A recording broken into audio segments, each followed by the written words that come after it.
kita belajar tentang pemantauan tumbuh kembang. Ya, bagaimana caranya kita melihat tumbuh kembang bayi dan juga pada anak. Ya, neonatus, bayi, balita.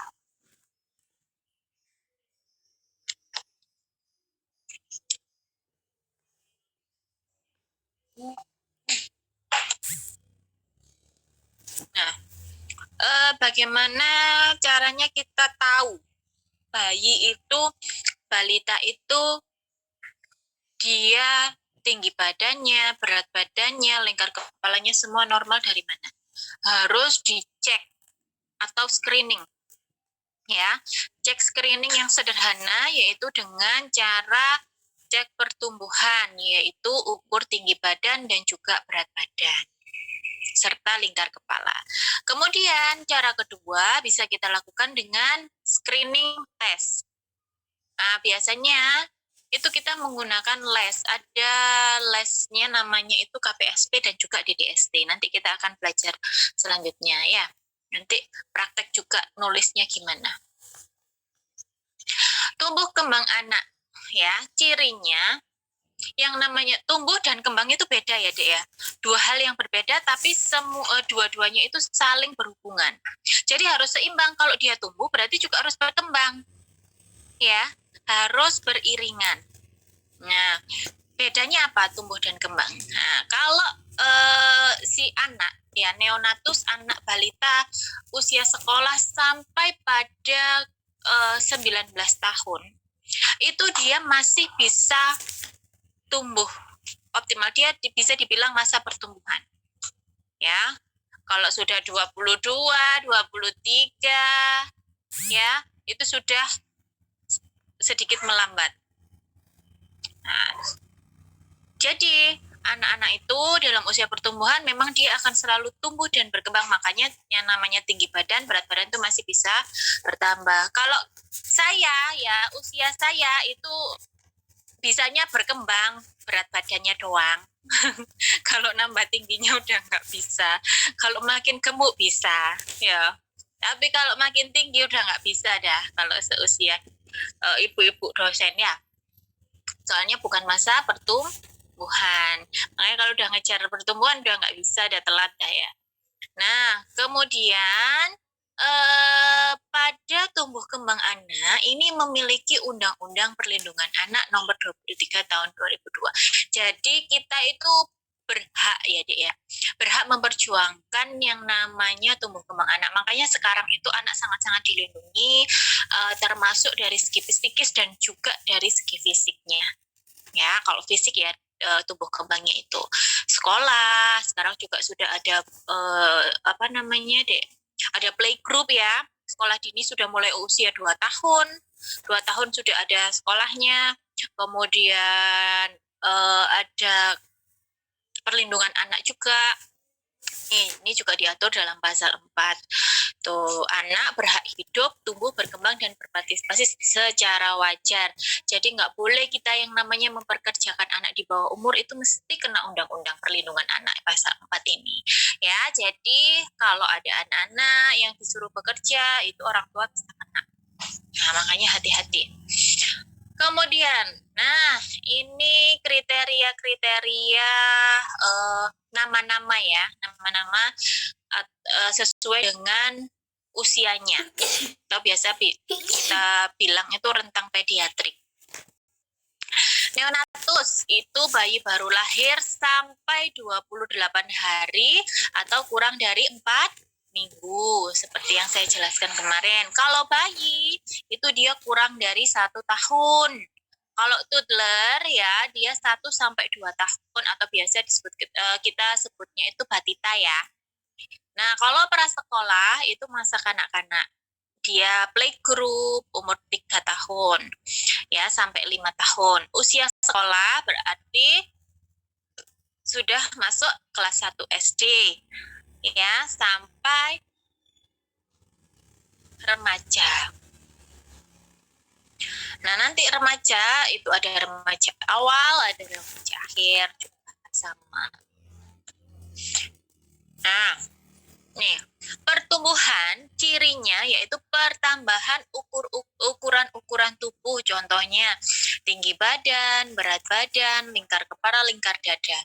Pokoknya Dek, bedanya pertumbuhan dan perkembangan itu adalah ukuran. Kalau pertumbuhan dia ukurannya itu dalam bentuk angka, bisa dihitung. Ya, kayak tinggi badanmu berapa kan dalam bentuk sentimeter itu bisa dihitung. Berat badan juga dalam kilogram. Kalau bayi dalam gram, ya, itu juga bisa dihitung. Lingkar kepala juga dalam bentuk sentimeter. Lingkar dada juga sama dalam bentuk sentimeter. Ya, nah jadi ini bertambahnya jumlah dan ukuran sel pada semua sistem organ tubuh. Tuh, itu pertumbuhan. Nah, nih cara ngukur ya. Potensi tinggi badan itu memang sebagian besar dipengaruhi oleh faktor genetik. Kalau orang tuanya tinggi dan tinggi, nah itu kemungkinan besar anaknya juga bisa tinggi. Tapi kalau orang tuanya ada tinggi dan pendek, kemungkinan besar anak bisa tinggi, anak juga bisa pendek. Kalau pendek-pendek, anak ya pendek. Tapi sekarang nutrisi itu sudah sangat berkembang. Teknologi juga sangat berkembang ya Dek ya. Jadi walaupun orang tua pendek-pendek, tapi kalau nutrisi protein dan kalorinya terpenuhi sejak di dalam kandungan 1000 hari pertama, dijamin anaknya itu bisa tinggi. Karena pada saat proses pertumbuhan dan perkembangan, ya, itu yang dibutuhkan itu apa? Kalori dan juga protein. Kalau kalori dan juga proteinnya terpenuhi sejak ada di dalam kandungan, sejak 1000 hari pertama. 1000 hari pertama berarti sampai dia umur berapa tahun?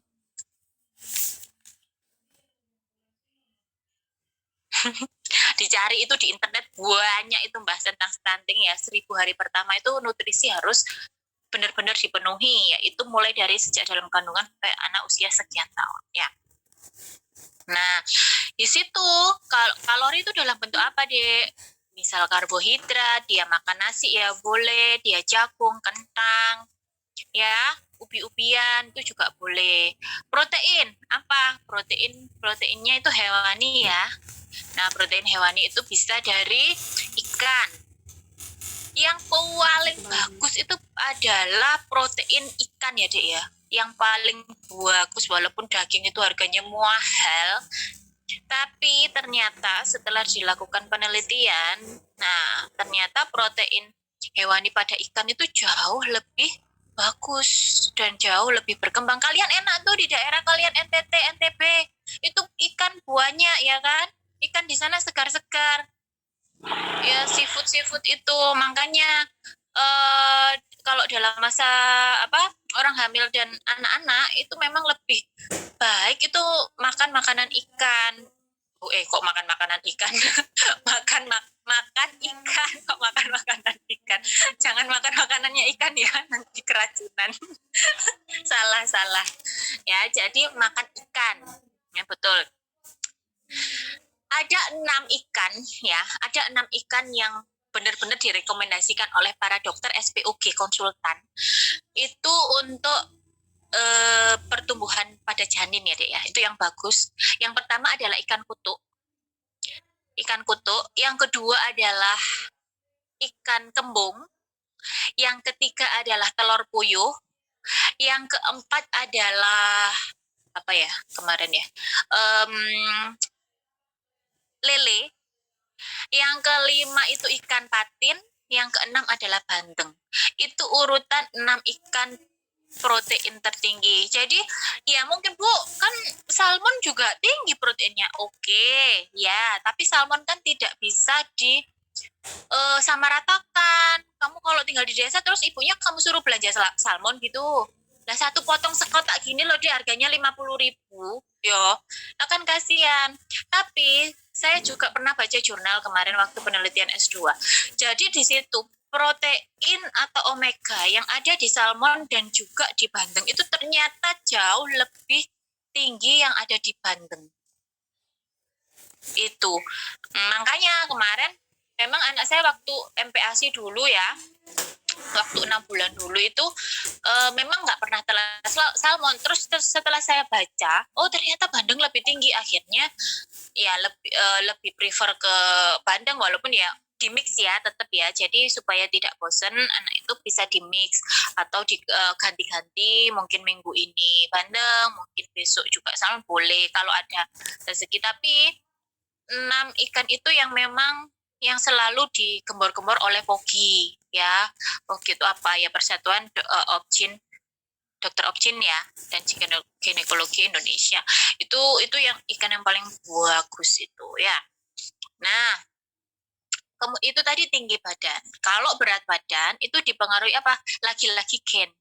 Yang namanya pertumbuhan dan perkembangan itu gen itu memang gen itu prosentasenya memang tinggi, mempengaruhi kondisi anak yang ada di dalam kandungan maupun pada saat nanti dia sudah lahir. Makanya keturunan itu penting ya, bibit, bebet, bobot itu penting. Ya, apabila ada gen apa gitu ya, misal ada kelainan apa gitu, itu nanti juga beresiko, tapi belum tentu dia kena. Tapi punya karier itu apa, pembawa. Jadi beresiko dia bisa kena, bisa tidak, seperti itu. Makanya hati-hati, gen itu penting dan sangat berpengaruh ya. Jangan sembarangan mencari jodoh. Diseleksi gennya ya. Nah, kemudian setelah gen itu adalah asupan nutrisi yang seperti yang saya jelaskan tadi. Ya, pada saat pertumbuhan dan perkembangan diingat, yang dibutuhkan adalah kalori dan protein, bukan vitamin. Ya, kalau vitamin itu fungsinya menjaga daya tahan tubuh, beda jalur. Vitamin itu daya tahan tubuh atau imunitas. Kalau pertumbuhan dan perkembangan butuhnya kalori dan protein. Itu harus diingat terus ya, nanti sampai lolos nggak boleh lupa. Itu akan berguna sampai kapanpun. Kamu jadi bidan juga berguna, ketika kamu menjadi seorang ibu itu juga akan sangat berguna untuk anak-anakmu nanti ya, jangan dilupakan. Kemudian penyerapan dan pengeluaran usus yaitu berarti khusus di pencernaan ya. Aktivitas fisik juga berpengaruh tapi tidak terlalu berlebih ya. Metabolisme tubuh dan hormon ini yang berpengaruh besar juga. Penyakit kronik ini juga pengaruh, misal dia punya diabetes, keturunan diabetes ya, dia juga beresiko akan menurunkan kepada anaknya ya. Jadi akan berpengaruh karena biasanya ibu yang melahirkan dengan diabetes mellitus, bayinya tuh besar deh, baby giant. Jadi bayinya tuh memang lebih besar, kadang 4,5 gitu ya. Jadi besar banget, tapi walaupun dia gemuk, dia besar, dia beresiko kehilangan gula darahnya beresiko drop. Kenapa? Karena dia gemuknya itu tadi dari mana? Dari ibunya, ya kan? Begitu lahir dia harus hidup sendiri. Jadi yang tadinya glukosanya tinggi, dia minta tolong ya, ambilin buku KIA-nya di mobil di dashboardnya. Ping. Maaf ya, merepotkan dirimu. Nah, itu. Jadi kalau bayi lahir dari ibu yang diabetes, dia akan lahir dengan gemuk besar. Tapi bukan berarti dia sehat, tidak. Harus tetap dilakukan pemantauan. Karena apa? Rawan terjadi kehilangan gula darah, jadi hipoglikemi. Biasanya dia juga mengalami hipoglikemi. Kenapa? Lah kan dia gemuk. Masa malah hipoglikemi? Ya, karena apa? Dia gemuknya tadi berasal dari dalam kandungan. Begitu lahir jebret, dia harus adaptasi dengan tubuhnya sendiri. Sudah tidak ada saluran yang namanya glukosa dari tubuh ibu. Ya kan? Yang tadinya gulanya berlebih, sekarang dia harus beradaptasi dengan berat badan besar, tapi asupan gulanya kan nggak ada. Dari mana kalau nggak dari ASI? Ya nggak, betul kan? Nah, itu biasanya rawan terjadi hipoglikemi, makanya harus diawasi baby giant itu ya. Nah, hati-hati. Kemudian kadar air dan juga lemak di dalam tubuh itu juga berpengaruh. Makasih ya. Yuk. Kemudian setelah tinggi badan, berat badan, ada yang namanya lingkar kepala. Lingkar kepala ini sangat penting dan harus diukur terus kalau dia bayi. Ya. Nah, kenapa? Karena satu, dia berhubungan dengan yang namanya volume otak. Volume otak itu apa? Apa, Dek? Besarnya. Kalau dia kecil atau tidak berkembang, maka perkembangan dan pertumbuhannya pasti akan terhambat. Pasti.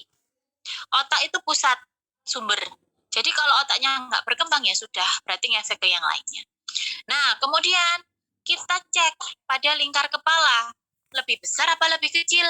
Kalau lebih besar itu namanya makrosefali. Kalau lebih kecil namanya mikrosefal. Makrosefal dan mikrosefal. Nah, kalau besar ya berarti dia menandakan 88% IQ-nya normal. Tapi ya Dek ya, kalau lebih dari normal itu tetap aja sesuatu yang berlebihan dan kurang itu nggak baik. Yang bagus itu yang normal-normal aja. Bayangkan, lingkar kepalanya lebih besar, IQ-nya itu loh masih 88%, nggak 100%. Berarti ada retardasi mental, ringan. Retardasi mental itu apa? Penurunan mental. Berarti ada resiko kelemahannya di sini 5%. Kemudian retardasi mental berat, itu 7%. Berarti ada kelainan. Ya, berarti ini nggak normal. Nah, itu tadi kalau lingkar kepalanya lebih besar. Kalau lingkar kepalanya lebih kecil dari normal atau biasa disebut dengan mikrosefali, itu sudah pasti dicurigai terjadi retardasi mental. Pasti ada penurunan mental dan ketidaknormalan pada pertumbuhan dan perkembangan. Entah dia itu umur 5 bulan nggak bisa nyangga kepala, atau dia itu sering kejang, biasanya seperti itu. Mikrosefal itu dia rawan kejang. Ya, kalau sudah kejang itu mesti syaraf-syaraf di otak juga akan beresiko. Ya, makanya ini juga dipengaruhi oleh pada keadaan otak ini dipengaruhi pada saat di dalam kandungan trimester pertama, ya. Minggu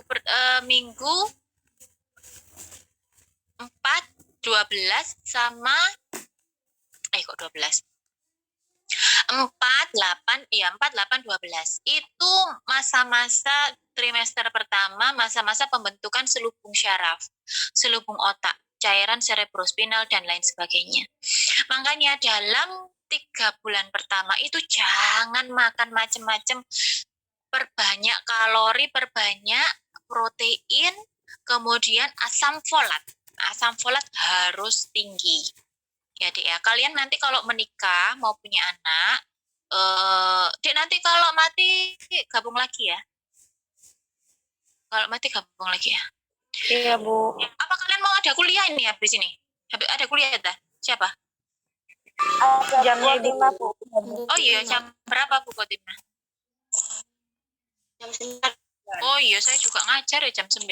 Ya udah, ini nanti perkembangan dilanjutkan besok ya. Kita sampai sini aja ya, lingkar kepala ya. Kita pertumbuhan dulu. Makanya Dek, kalau bulan-bulan pertama itu harus nggak boleh makan makanan mentah atau setengah matang. Karena apa? Virus tukso itu juga bisa membuat ini tidak normal, otak tidak normal. Kemudian jangan minum kopi, jangan minum teh. Kenapa? Karena kafein itu membuat pertumbuhan pada saat pembuatan jantung ya itu nggak sempurna. Nanti akan ada jantung bocor atau jantungnya jadi berkembang sempurna itu. Nah, makanya hati-hati makan makanan pada saat hamil itu bukan berarti pantangan ya, tapi hati-hati. Jangan makan yang beresiko terhadap si janin. Karena ya jangan nurutin mulut ibunya, tapi harus sesuai dengan kebutuhan janin. Nah, sudah itu. Itu materi hari ini. Nanti yang perkembangan nanti kita minggu depan ya. Oke, silakan kalau mau ada yang ditanyakan sebelum mati. Belum mau mati nih kayaknya. Saya juga mau ngajar, lupa jam 9 ngajar.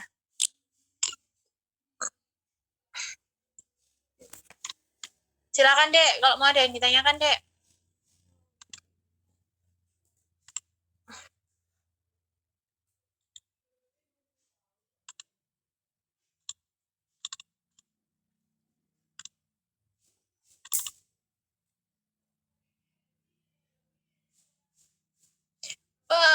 pertumbuhan dan perkembangan ini seru ya. Nanti kita akan belajar juga ngisi KMS. Ya. Ngisi KMS kita akan belajar gimana sih nah, nanti kalian browsing ya. Silahkan di print KMS ini. KMS itu ada laki-laki dan perempuan. Minggu depan ya bawa KMS ya. Iya, Bu. Kamu print ya. Iya, Bu. Di minggu depan kita belajar mengisi terserah. Boleh laki-laki, boleh perempuan. Kalau laki-laki yang biru, kalau perempuan yang pink. Boleh, terserah. Nih, KMS. Ini silahkan di print. Kamu browsing, tapi cari gambar yang jelas ya. Nanti kita cari yang angkanya bisa dibaca. Soalnya nanti kan ngisinya harus berdasarkan angka. Berat badan, lingkar kepala ya. Nanti kita belajar isi itu bareng-bareng. Ya. Iya, Bu. Nanti minggu depannya lagi kita belajar mengisi perkembangan dengan DDST dan KPSP. Nanti juga saya suruh ngeprint lagi. Ya. Itu nanti aja besok kayak dulu ya. Buktinya ini nanti waktu Iya, Bu. nggak ada lagi yang ditanyakan. Sudah absen ya? Masih ada yang belum, Bu. Sedang belum ya. Silakan absen cepetan. Soalnya habis ini ada kelas lain yang mau absen. Nanti ketumpuk namamu, hilang. Iya, Bu. Nanti nggak terdata. Silakan absen dulu. Ini yang pink. Yang pink ini anak perempuan. Yang pink. KMS. Ya. KMS yang terbaru ya, Dek ya? Yang terbaru itu tahun berapa ini? Ya, pokoknya yang terbaru lah. Nggak ada yang tahun ini. Ya sudah. Nggak ada yang ditanyakan? Sudah cukup jelas? Minggu depan jangan lupa dibawa ini semuanya ya. Nanti dikumpulkan. Nanti kumpulkan jadi satu, hasilnya gimana gitu. Ya, difoto atau di scan. Nanti di Google Classroom mengumpulkannya. Sudah jelas? Bisa diakhiri? Oke, kalau begitu sampai ketemu lagi minggu depan. Semoga bermanfaat. Terima kasih. Wassalamualaikum warahmatullahi wabarakatuh. Selamat pagi. Pagi, Bu. Terima kasih, Bu. Terima kasih, Bu. Yuk.